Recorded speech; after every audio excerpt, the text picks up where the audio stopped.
let's begin. So first kind of question, I want the origin story. How did Equanimity start, and why did you start it? Yeah, sure. I mean, yeah, it's already 10 years ago now. I started as a spray painter, switched to design, web design, and tech. And within 1 year, I had my own company back then, focused on tech, web to print back to then. Then I tried different startups. Some worked out, some didn't, the traditional 10 years of an entrepreneur. And then 2015, I sold everything in Switzerland, had a one-way ticket to Asia, now living in Singapore since then, and now focusing on capital deployment and allocation for entrepreneurs. Because for me, being an entrepreneur the last 10 years, it was always a bit of a struggle to get capital, to grow, etc., and so on. So yeah, that's how we all started. How did you figure out that it was security tokens was the way that you wanted to do this? So 2016 was the first touch base with smart contract Solidity ETH. Back then, you had to kind of sync the ETH multisig, the Mist wallet, for like 3 days to actually create a multisig, right? If you compare that now to the Gnos to the safe, it's rather convenient. So that was the first touch point. Now, moving forward, we had several projects where we had to solve capital deployment and allocation, and having a token and a wallet is something unique, because you can create a wallet wherever you are, right? So you have your own kind of asset wallet there. And the whole point of security tokens makes it so interesting, because you can tie everything to a token, right? It can be asset-backed equity, bonds. It can be anything, any financial instrument, and that's how we got addicted to that space, and quite a up and down. So if you could expand a bit more on what Equanimity is, and then if you can we can kind of go into if you started out with security tokens, or was it the ETH multisig that you started the kind of founding for the startups on? Yeah, I mean, Equanimity is finally my end destination in terms of what is my company, right? What am I? It's my consulting and my holding company. We do several things in that space. We help other entrepreneurs in the blockchain space, either in the legal, compliance, how to onboard 1,000 investors, for instance, how to manage 1,000 investors, what legal problems you have, what regulatory inquiries there might be, and so on and so forth. So everything from a primary issuance through the whole token life cycle, and then also maybe distribute interest or dividends. We've been doing that the last 4 years, and it all sounds so easy and so straightforward, but if you look behind the scenes, it is not. And yeah. So this is the space you're in, and then it started out on Ethereum. You figured out blockchain was the way you wanted to do all of this on, or did you try it in like traditional ways before even moving on to blockchain? I mean, fundraising has always been part of an entrepreneur's journey, right? Back then, you do seeds, you sign those documents, you go to the notary, and that's it. But I thought it has to be a bit more straightforward, and that means you should not limit the investor because he can or she can only invest $100 US, for instance. So this, and of course, now popping up all these EVM compatible chains, it also makes it more affordable instead of ETH. So everything, if I compare it to 2016, managing a multisig is super easy these days. On-ramping to crypto is more straightforward than it has been in 2016. Token issuers are able to get banked with normal banking conditions and not be like, no, we don't want you, for instance. And the regulatory perspective is also a bit more straightforward. So the technology, regulatory, banking, it evolved, and now it's I think the time to harvest that, and yeah, that's where we are. Right, right. So again, how did you find out about security tokens then? Because that's kind of interesting for us, because that's the same space we're in, and like we all view security tokens as this amazing thing in blockchain. I mean, also again back to 2016 or 17 when the whole ICO craze, or even before, happened, everyone was like, yeah, it's not a security, it's just a utility token, but ultimately we all know most of them has been just a fundraising vehicle, right? And there has been some sort of underlying security. So I believe some of them, and I think also the regulator these days are classifying some of the old issuances as security token because, well, they have been. And Yeah, but enabling now a fully compliant security token in any jurisdiction, giving the legal framework and legal certainty, is just a game changer and also very interesting. And if you know exactly what you can do, what you should not do, how much things should be able to cost, and how much or how affordable you can get an offering up and running in certain jurisdiction, it's very positive for entrepreneurs. So, and however you structure the financial instrument, right, as a safe or equity or bonds, it's literally sky's the limit, as long as you can outline it with a smart contract or with a prospectus. right. And then how easy was it to tell these people, these entrepreneurs, that I got this amazing technology, blah blah blah? Like, how was that? Well, as in every technology and being a first mover, right? The first mover always takes up the tab. So we have one entrepreneur who sticks with us since 2017, and we are now issuing those tokens to those token holders, roughly 800. It has been a huge roller coaster. So it's not often that you have entrepreneurs sticking so long through thick and thin to make sure that it actually succeeds. But on the other hand, if you don't do that in your other business as an entrepreneur, you are not really an entrepreneur because you have to live with the ups and downs. We also had good legal people, of course. So that's why I think the entrepreneurs were able, okay, this setup is good, straightforward. They know what they're talking about, and we just take the time it needs to get it done, because that's the most valuable thing, I think, the last several years.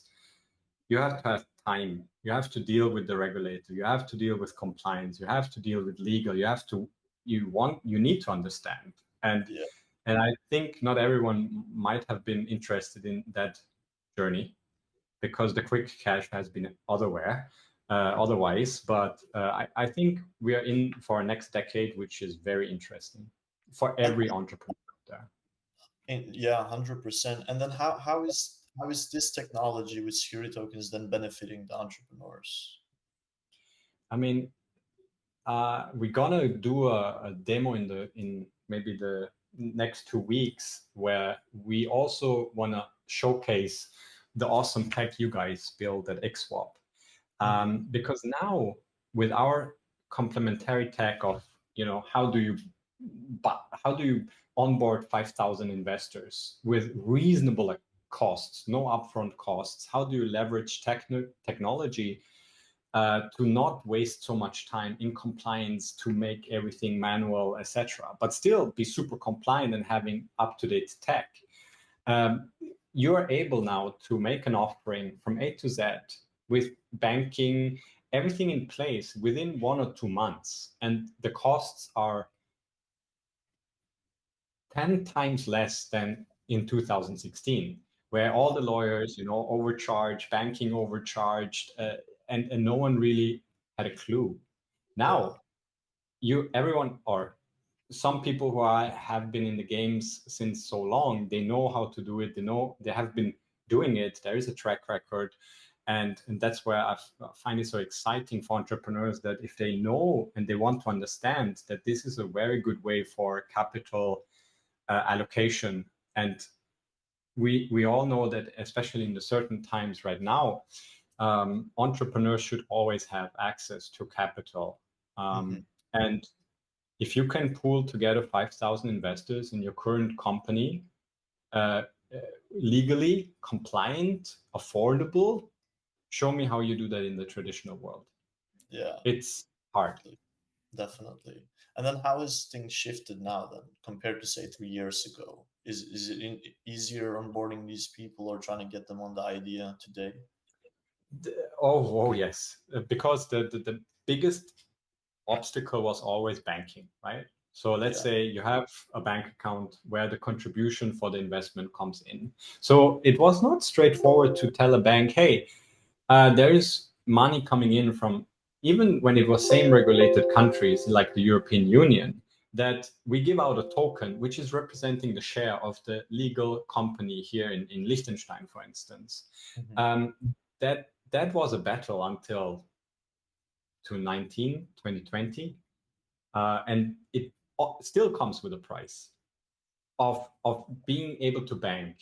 Now with Monerium or any other e-money institute, you can just, simply have a bank transfer to your own IBAN, and from there you can get on-chain euros, and from there you can swap it into any other stablecoin through Uniswap, for instance. So technology and regulatory certainty and people who have been there doing it many times, being the practitioner, is a good thing at the moment. Yeah, so that's why I'm very bullish on it. Right, right. And then maybe touch on what kind of startups and stuff like that do you currently work with? Is there any kind of interesting stuff that you have on your platform?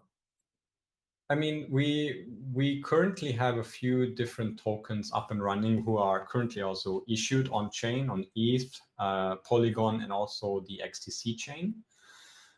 We are also playing now with some thoughts of getting capital for good entrepreneurs on the seed stage, who maybe, the traditional VC pulled out the funding. Now they need emergency funding from the crowd, which would be a very beneficial. And with the tokens, we're able to, allocate even a crowded cap table of 100 people, at Hmm. least in certain jurisdictions. So every investor ultimately has to make its own decision what is interesting to them. But I think the most interesting part is for us to enabling this engine so that capital can flow easy, affordable, legal, and compliant for entrepreneurs. So we will now onboard several more issuers. Ultimately, they are using our tech. And then once you have those primary issuances, then where XSwap comes in, right? We because everyone's asking, yeah, okay, so what's next, right? So and the normal token life cycle is, okay, you issue them, you either hold it or you sell it. But the question is, where do you sell it? And Julian had a very good talk back then. um, there will be millions of STOs in the future. And that's where the sweet spot for XSwap is so good, because if you have several pools supporting XSwap with cool offerings, Hmm. and you can get your easy gateway through XSwap, where you can get a wrapped version of a security. Whenever you need to redeem it, you have to go through KYC, etc. So that's very unique, and I don't see many others being able to play that game. So if XSwap can tap into several pools of investors and issuers, that's going to be crazy.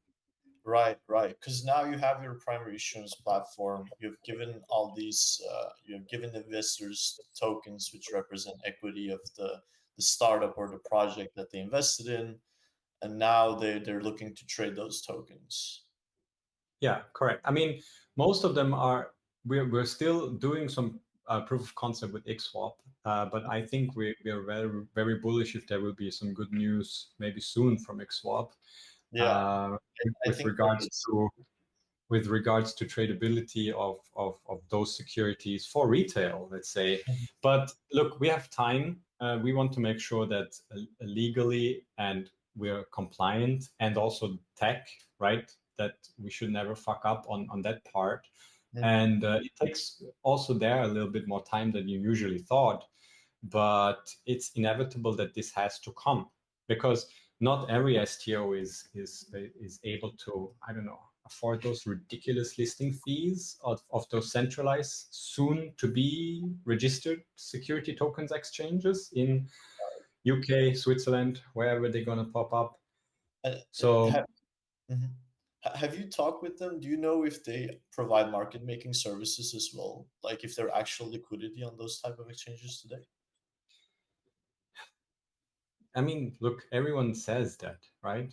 Yeah. But show me that you can actually list something, and then we talk about market making and liquidity ultimately.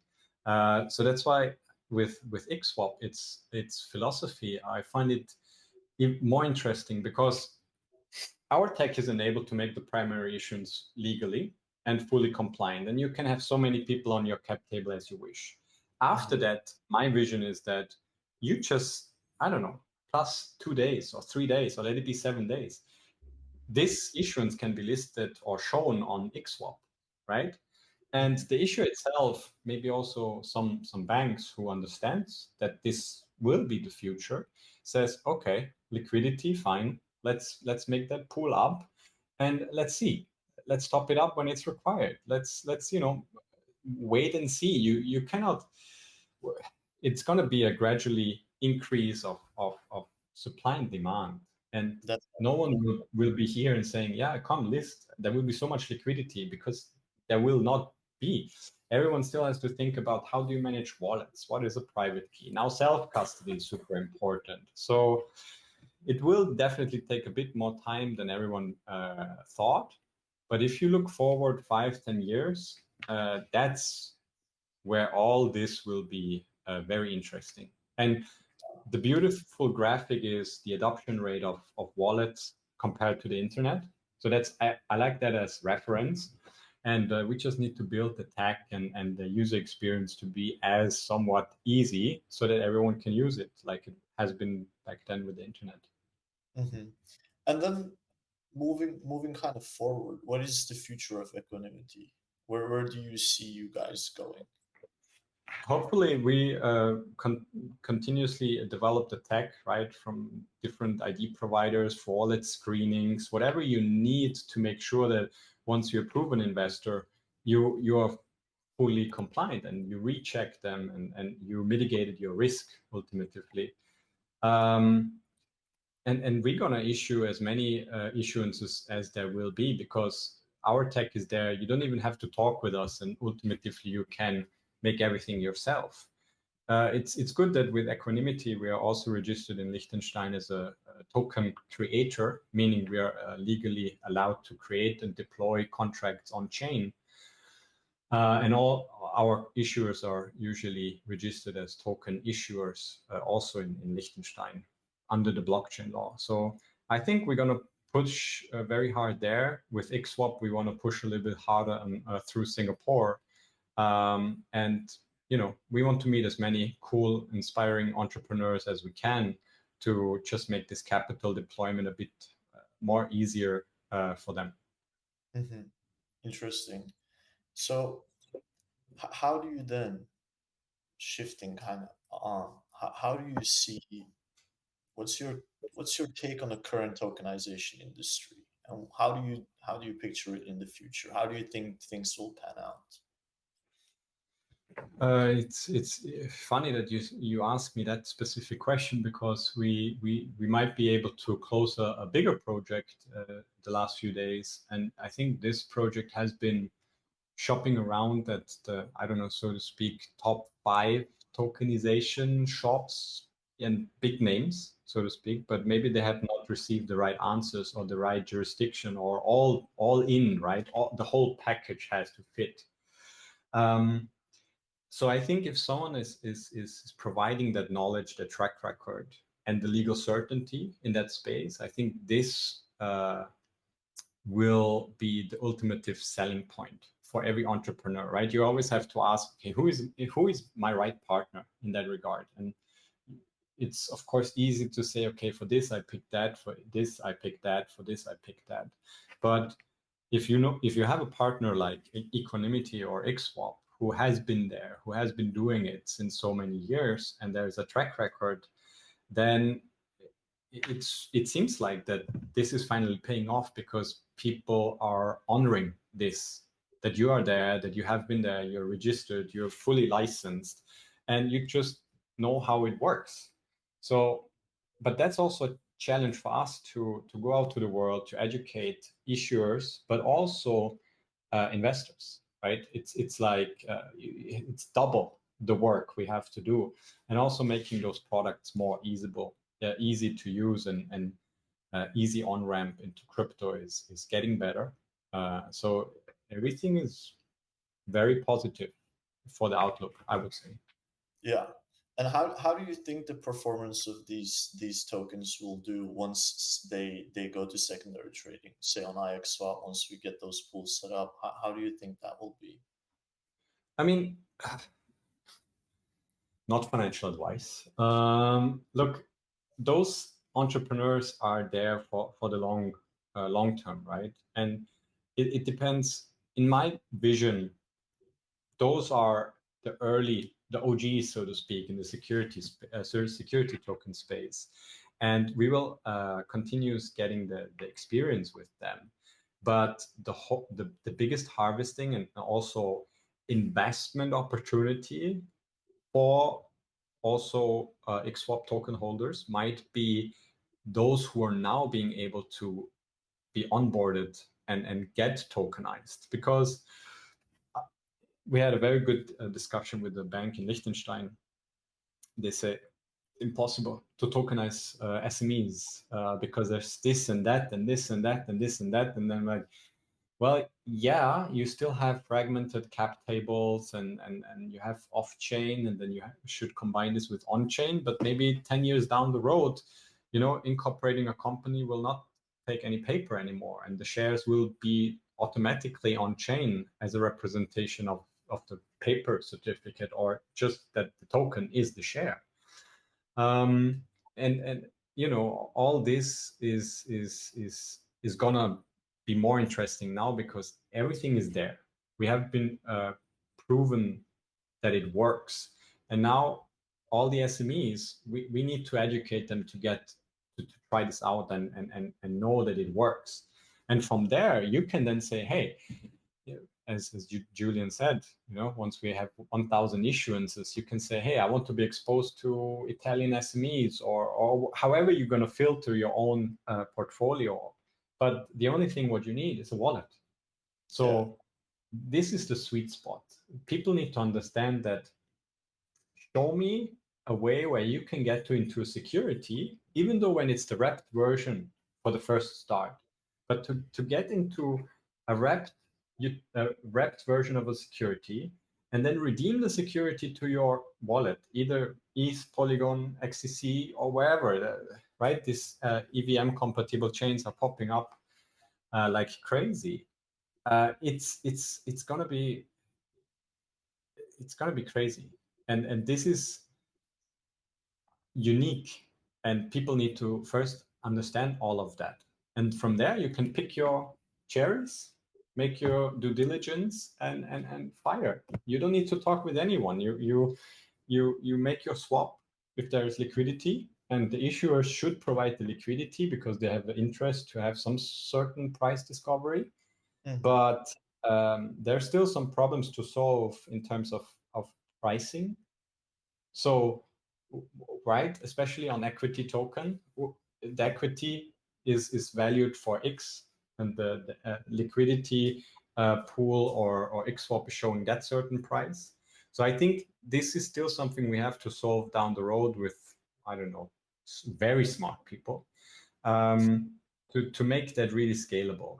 Until then, you know, it's again, not financial advice, but keep an eye on it. Make sure you do your due diligence, and then yeah, just use at least XSwap in the future to get your security tokens and no other decentralized, no other centralized securities exchange, I would say. Right. And then the last question for me before we go answer any questions in the chat, where do you see VCs in this picture? Oh boy. Um, I believe, and that's why we built this tech, that every deal should be open to anyone, right? And that means also my sister, and I take her always as a good example. You need a wallet, you deploy your capital, that's it. You make your research. VCs, they're also part of the game, right? So Mm. some platforms are VC funded, some platforms or technology are uh, funded by the community. Some are privately funded by an entrepreneur like us. And maybe there will be some upside for everyone who's in the ecosystem by a certain date, you know? So I think fundraising has changed dramatically, fundamentally, and VCs also have to adopt. And I think certain VCs do that already very well. But you always have to evolve, right? Everyone. 100%. All right. I see a questions. I see one questionnaire from Alice Chen. I think that's a co-founder of IXS. So she's asking, playing the devil's advocate here. We often get asked this question, but do you even need blockchain to achieve some of the goals mentioned?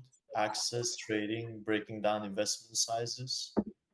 And do you have a view on public versus private blockchains? Large financial institutions all seems to lean towards private.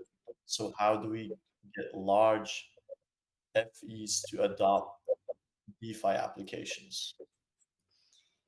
That is okay. Let me jump into the chat because I think that's a bit more than one question. Yeah, So yeah, that's true. um, We I can would break. say I would say blockchain is needed in that space because it shows certain transparency, which showed again with the FTX scandal that this shadow world or shadow banking just is fucking scary.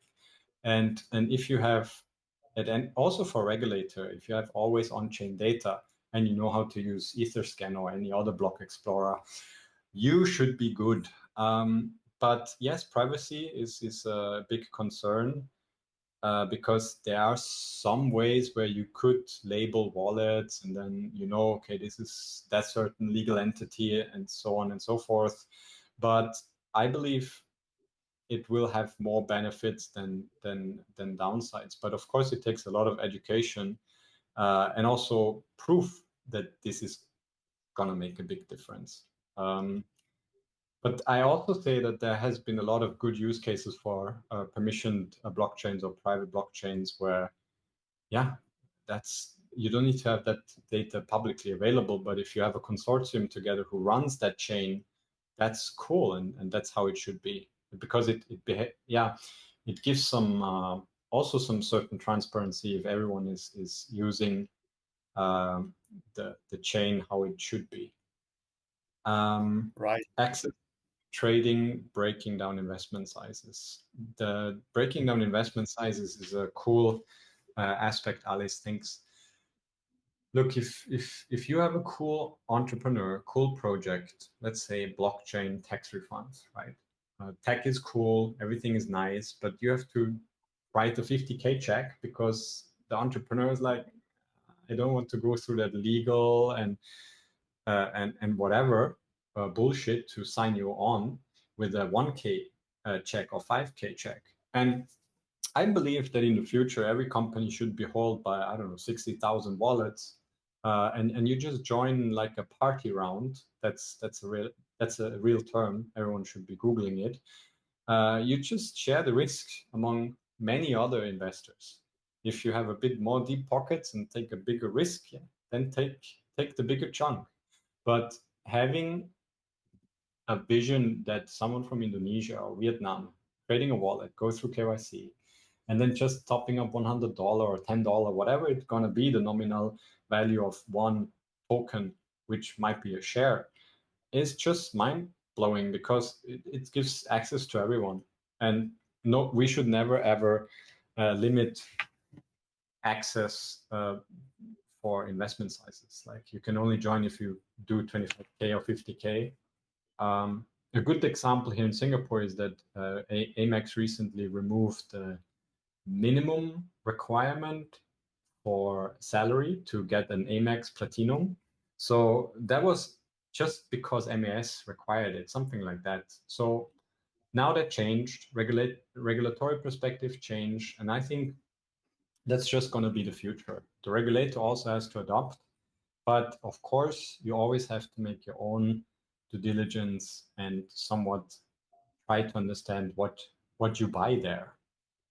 And that's down to the investment sizes and public and private blockchains, I think we discussed.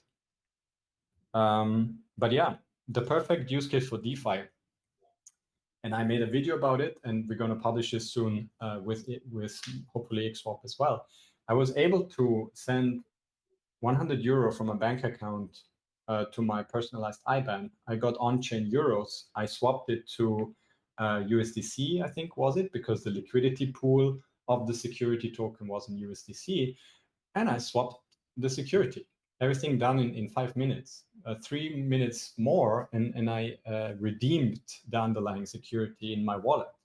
So show me a way where self-custody comes into place like in DeFi. It's and with the FTX scandal, awareness is even bigger for DeFi. So I'm very bullish on that. All right. Thank you so much. I think we'll wrap it up.